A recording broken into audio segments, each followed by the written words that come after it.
tó mo ṣèbà Olódùmarè gbogbo ẹ̀yin lólùfẹ́ mi pátápátá ẹ̀mí àdìtú ọ̀rọ̀ Olódùmarè mo tún ti dé o mo sọ fún yín lẹ́ẹ̀kan mo ní mọ̀ ń lọ mo tún padà bọ̀ mo nígbà tí n bá padà dé wọ́n sọ fún yín pé ó yá kẹ́ẹ̀tún gbà kò tí ní kẹ́ẹ̀tún jókòó mo mọ̀ pé gbogbo ìgbà tí n bá ti pè yín náà lẹ́ máa jẹ́ mi mo tún ti wá pè yín o ó yá ẹ sáré tètè kẹ́ wá jẹ́ mi ní ìhòòtẹ̀ mẹ́kun ọ̀pẹ̀ ní fúnkún ọ̀pẹ̀ ní fárùn gbogbo ẹ̀yin lólùfẹ́ mi ojú tẹ́ fún wọ̀ bí ọ̀dẹ́ ìrẹ́gẹ́dẹ́ yìí ẹjí tẹ́ ṣe fẹ́ ń gbọ́ mi tí náà ní fàyà pẹ̀lẹ́dẹ̀dẹ̀ bí owó aṣọ ẹ̀mí náà ní iṣẹ́ asinmi ni mo ní kẹ́yìn náà ọgbàpọ̀ tí yín kò lẹ́ẹ̀kan kẹ́yìn náà dáwọn lọ sinmi wọ́n tún ti wá dé báyìí ó yá ẹjẹ́ ń fẹnu ọ̀rọ̀ mi tì síbì kan. ẹ̀yin lólùfẹ́ mi ṣé gbàgbé ibi tá a bọ́rọ̀ dé lẹ́ẹ̀kan lórí ọ̀rọ̀ Ìpókíà náà ni ẹ̀yin ará Ìpókíà ọyẹ súnmọ́ bí ẹ ṣe agbọ́rọ̀ ṣẹ́jú márùn-ún tí mo bá yín níyìí ká lè fọ̀rọ̀ wa tì síbì kan àwa ò ní sọ̀rọ̀ tán láṣẹ Èdùmàrè àwa lámọ̀ wá ẹ̀yin náà láṣẹ mọ̀ bá ẹ̀ ń bá sọ pé káwọ̀ lọ ká mọ́ bọ̀ láde là ní dé bá ẹ̀yin lólùfẹ́ mi n ò ní fi yín ṣàwátì láṣẹ Èdùmàrè tó n ò lè sọ̀rọ̀ kí n mọ́ sọ̀rọ̀ nípa adájọ́ bàbá mi Adégbóyèga Ògúnfowórà láṣẹ Èdùmàrè ìdààmú ọ̀nẹ́ dé bá yín taya tọmọ wọ́n ti ròyìn yín gẹ́gẹ́ bí mo ti sọ lẹ́ẹ̀kan wọ́n ti ròyìn yín dáadáa wọ́n sọ pé ìdájọ́ òdodo wọn ní ń bẹ lọ́wọ́ yín láṣẹ Èdùmàrè àmọ́ ní wárú yín tì lórílẹ̀‐èdè Nàìjíríà èyí tí máa ń mú kí wọ́n máa sọ pé wọ́n dákẹ́ ìṣẹ́jú kan fún yàn bàbá mi àgbà adájọ́ Adégbóyèga Ògúnfowórà tí wọ́n fi dìde ìṣẹ́jú kan fún yín kódà kò ní ṣẹlẹ̀ sí yín láṣẹ Èdùmàrè àwa ń dúró de ìdájọ́ òdodo nílùú Ìpókíà mo sì mọ̀ pé òdodo náà ni ó mọ lékè òdodo ni ó farahàn ní gbogbo ilẹ̀ Yorùbá lórílẹ̀‐èdè Nàìjíríà àti jákèjádò gbogbo àgbáyé pátápátá tó ẹ̀yin olólùfẹ́ mi mo mọ̀ pé nígbà tí mo ti sọ àwọn ọ̀rọ̀ ìtàn tó ti tẹ̀lú Ìpókíà dúró mo mọ̀ pé gbogbo ẹ̀ náà lẹ ti ń fọkàn bá mi lọ bọ̀ ẹ mọ̀ wá jẹ́ kí n gbàgbé wọ́n fàsìkò yìí sọ̀rọ̀ díẹ̀ nípa ọdún tí wọ́n fẹ́ ṣe ọdún tí wọ́n ní ń bọ̀ lọ́nà yìí tí wọ́n sì ti tẹ̀wé síta wọ́n ti lẹ bánà káàkiri nígbà tí adájọ́ sì sọ pé kẹ́nikẹ́ni ọmọ ti ìpèrà ẹ̀ lọ́ba tí kábíyèsí sì wá ń gbowó lọ́wọ́ gbogbo àwọn ọmọ rẹ̀ pé ó yá ẹ lọ rèé máa mówó wá a fẹ́ ṣe ọdún Òpódè tá a sì rí pé sẹ́kítírì náà sáìnì ẹ̀ mo sọ lẹ́ẹ̀kan mo ní bẹ́ńbá níná ń jó lórí omi ẹ sọ pé kí n rèé bẹ́ẹ̀rù ẹ̀ wá ni wọ́n sì pé fún yín àwa ò ní sọ̀rọ̀ ká sọ pé àṣọ bẹ́ẹ̀ mọ́ bá a bá sì ti sọ̀rọ̀ àti nẹ́ẹ̀rí máa jẹ́ mi ìṣó lọ́wọ́ ni nǹkan kan wà níbi tí mo fẹ́ kà fẹ́yìn èèyàn èèbó ni wọ́n kọ́ èèbó náà ni wọ́n sì ká wọ́n sọ pé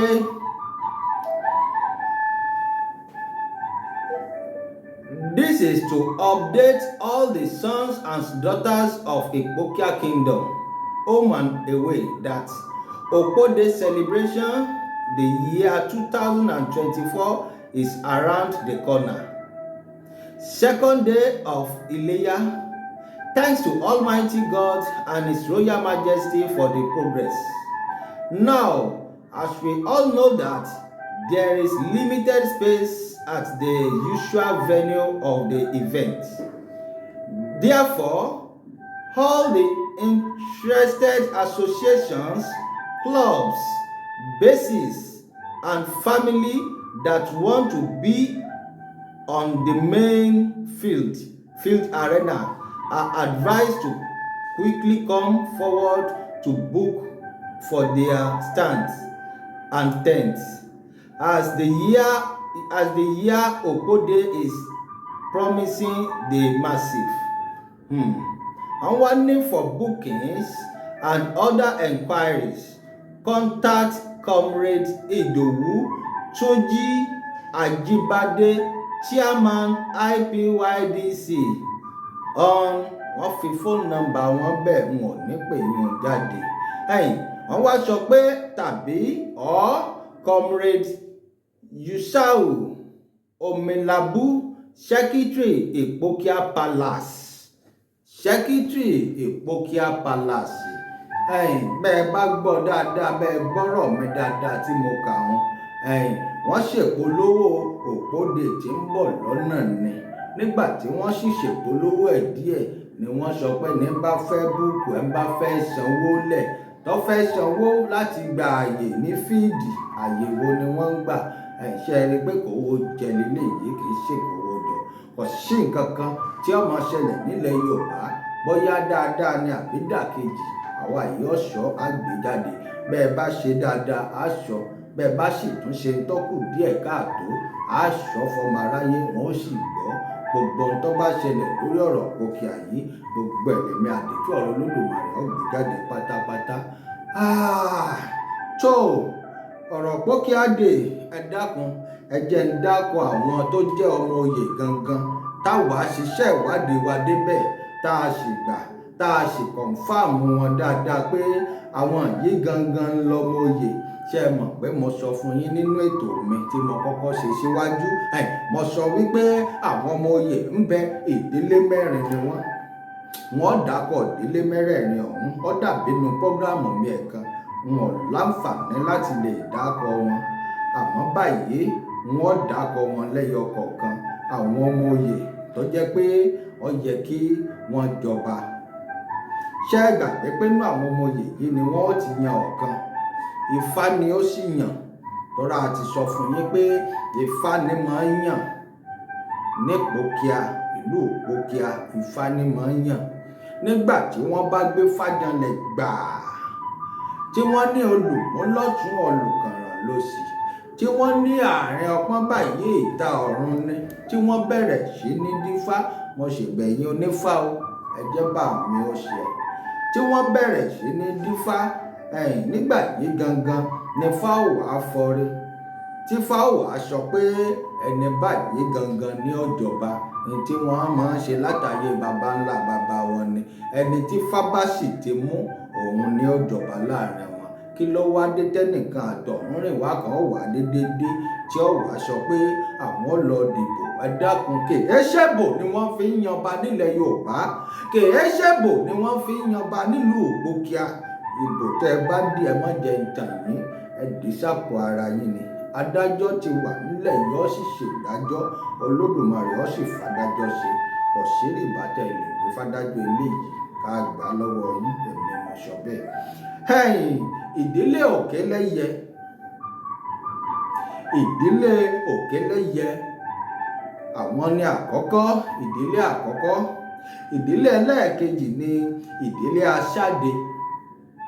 Ìdílé Aṣáde àwọn náà ń bẹ nínú àwọn tó yẹ kó jọba. Ẹ̀kẹta ó ní ìdílé Ọ̀tẹ́ní. Ìdílé Ọ̀tẹ́ní àwọn náà ń bẹ nínú àwọn tó yẹ kó jọba, ọmọọba ni wọ́n. Ìdílé Adékànbí àwọn lẹ́lẹ́ẹ̀kẹrin tó yẹ kó jọba. Láàrin wọn yìí ni Fáwọ̀ mú láàrin wọn, gẹ́gẹ́ báwa ṣe gbọ́ nínú ìtàn. Ẹni tí Fábá ṣètì mú ọ̀ní ọ̀jọ̀ba.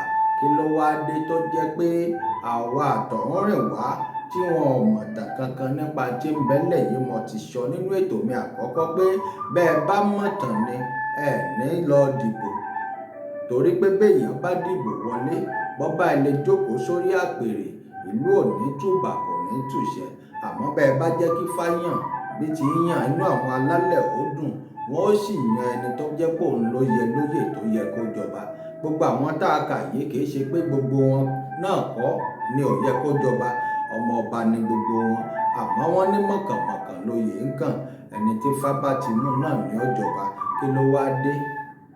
Kí ló kan ẹ̀yin àtọ̀húnrìnwá? Ẹ mọ́ dàlúrú, ẹ mọ́ dàlúrú. Kì í ṣe pà ń búyàn, kì í ṣe pà ń bu yín, ṣùgbọ́n nǹkan ìṣẹ̀ṣe tiwa nílẹ̀ Yorùbá ni ẹ jẹ́ á ṣe bá a ti ń ṣe kó lè bá a rí bó ti yẹ kó rí.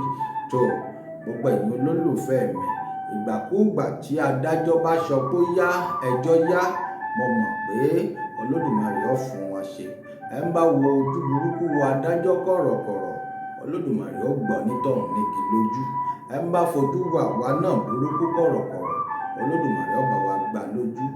ṣíà yanjú ọ̀rọ̀ mi tán fẹ́yìn olólùfẹ́ mi ni kí n sì kọ̀rẹ́ẹ̀tì àwọn nǹkan kan bẹ́ẹ̀ tó ẹ̀yin olólùfẹ́ mi o mo tún ń lọ mo tún ń bọ̀ ẹ dákun ẹ gbà kò tí ẹ lọ rẹ̀ jẹun ọ̀sán nígbà tí n bá dé wọn tún pè yín wọ́n sọ fún yín gbogbo bí bá ṣe ń lọ pátápátá wọ́n mọ̀ fi tó yín létí ẹ ṣé o mo dúpẹ́ o ẹ kú kalẹ̀.